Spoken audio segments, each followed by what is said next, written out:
1971 की एक अंधेरी रात। नदी का पानी बिल्कुल शांत था। दूर बंदरगाह में खड़े थे विशाल जहाज और उन जहाजों पर तैनात थे सशस्त्र सैनिक। सब कुछ सामान्य दिखाई दे रहा था, लेकिन उसी अंधेरे पानी के नीचे धीरे धीरे आगे बढ़ रहे थे कुछ साए। ये साए थे युवा कमांडो, जिनके पास न बड़े हथियार थे, न ही किसी बड़ी सेना की ताकत। उनके पास था सिर्फ साहस और कुछ छोटे लेकिन बेहद शक्तिशाली विस्फोटक। अगर वे पकड़े जाते तो शायद जिंदा वापस लौटने का कोई रास्ता नहीं था, लेकिन अगर उनका मिशन सफल हो जाता तो दुश्मन की पूरी सप्लाई लाइन टूट सकती थी। इस गुप्त मिशन का नाम था ऑपरेशन जैकपॉट। 1971 दक्षिण एशिया का इतिहास बदल देने वाला साल।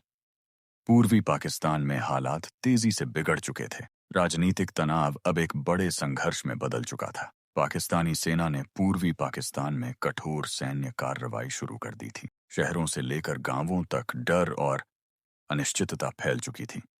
लेकिन इसी समय जन्म ले रही थी एक नई ताकत, मुक्ति बहिनी। ये वे लोग थे जो अपने देश की आज़ादी के लिए लड़ रहे थे। लेकिन युद्ध सिर्फ जमीन पर नहीं लड़ा जा रहा था। एक और मोर्चा था जो उतना ही महत्वपूर्ण था। नदियां, बंदरगाह और समुद्री रास्ते। पूर्वी पाकिस्तान की भौगोलिक स्थिति ऐसी थी कि यहाँ सेना की ज्यादातर सप्लाई समुद्री रास्तों से आती थी। हथियार, गोला बारूद, ईंधन, सब कुछ जहाजों के जरिए बंदरगाहों तक पहुंचता था। अगर ये सप्लाई रुक जाए तो युद्ध का संतुलन बदल सकता था। यहीं से जन्म हुआ एक बेहद साहसी योजना का। योजना थी दुश्मन के जहाजों और बंदरगाहों को निशाना बनाना।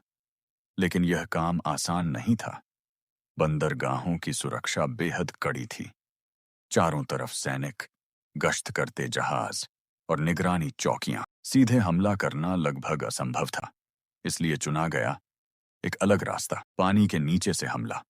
कुछ चुनिंदा युवाओं को गुप्त रूप से चुना गया। इनमें से कई पहले कभी पेशेवर सैनिक भी नहीं थे, लेकिन उनमें एक चीज थी, अपने देश को आजाद देखने का जुनून। इन युवाओं को विशेष प्रशिक्षण दिया गया। उन्हें सिखाया गया कि पानी के भीतर लंबी दूरी तक कैसे तैरना है, कैसे बिना आवाज किए दुश्मन के जहाज तक पहुंचना है, और सबसे महत्वपूर्ण, कैसे जहाज के नीचे विस्फोटक लगाना है। इन विस्फोटकों को कहा जाता था लिम्पेट माइन। छोटे लेकिन बेहद शक्तिशाली। इन्हें जहाज की धातु की सतह से चिपका दिया जाता था और एक निश्चित समय के बाद ये विस्फोट कर जाते थे। लेकिन इस काम में जरा सी गलती कमांडो की अपनी मौत बन सकती थी। प्रशिक्षण कठिन था। घंटों पानी में रहना, भारी उपकरण के साथ तैरना और हर समय सतर्क रहना। धीरे धीरे एक खास कमांडो टीम तैयार हो गई। अब समय था असली मिशन का। और बेनकाब तौर अगर आपको इतिहास की ऐसी सच्ची और रहस्यमयी कहानियां पसंद हैं तो वीडियो को अभी लाइक करें और हमारे चैनल को सब्सक्राइब जरूर करें, क्योंकि आगे हम ऐसी ही और रोमांचक सच्ची कहानियां लेकर आते रहेंगे। अगस्त 1971 योजना बनाई गई कि एक ही रात में कई महत्वपूर्ण बंदरगाहों पर हमला किया जाएगा।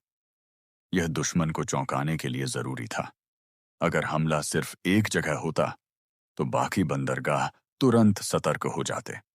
लेकिन जब अगर एक ही समय पर कई जगह विस्फोट होते तो दुश्मन समझ ही नहीं पाएगा कि हमला कहां से हो रहा है। आखिरकार वह रात आ गई। घना अंधेरा और आसमान बादलों से ढका हुआ। कमांडो चुपचाप पानी में उतर गए। ठंडा नदी का पानी और सामने से मैं अनजान खतरा। उनके सामने थे विशाल जहाज।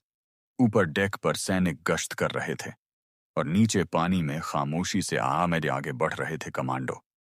धीरे धीरे वे जहाज के नीचे पहुंच गए। अब शुरू हुआ सबसे खतरनाक हिस्सा। पानी के नीचे रहते हुए उन्हें जहाज के ढांचे से विस्फोटक लगाना था। दिल की धड़कन तेज थी, सांस सीमित थी और समय बहुत कम। फिर एक एक करके माइन लगा दी गई। कमांडो धीरे धीरे अंधेरे पानी में पीछे हट गए। कुछ मिनट बीते। बंदरगाह में सब कुछ सामान्य था।